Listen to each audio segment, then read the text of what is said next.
Habari zenu ndugu zangu, habari zenu mashabiki zangu, habari zenu rafiki zangu, habari zenu wadau wa sanaa ndani ya nchi na nje ya nchi.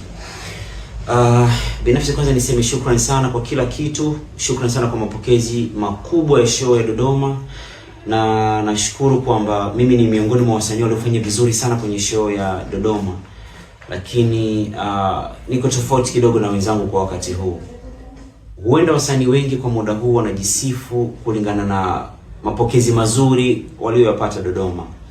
Lakini mimi kidogo niko tofauti sana na wenzangu kwa sababu sifurahi sana mapokezi ambayo nimepata, bali na nimepata mapokezi makubwa kuliko wasanii wengi pia kwenye show ya Dodoma. Na sifurahi sana haya mapokezi kwa sababu kubwa moja. Nimesifiwa na viongozi wengi sana juu ya mapokezi ambayo nimeyapata na show niliyoifanya.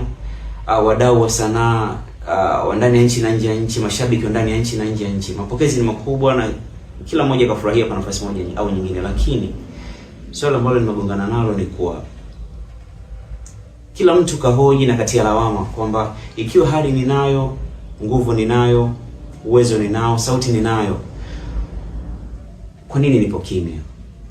Ikiwa nina mashabiki wameweza kunionyesha upendo kwa kiasi kikubwa namna kama ile, kwa nini nipo kimya? Ishoti haya maswali na hizi lawama zimenifanya nijione kuwa nina dhambi kubwa sana kwa mashabiki zangu na wadau wote wa muziki.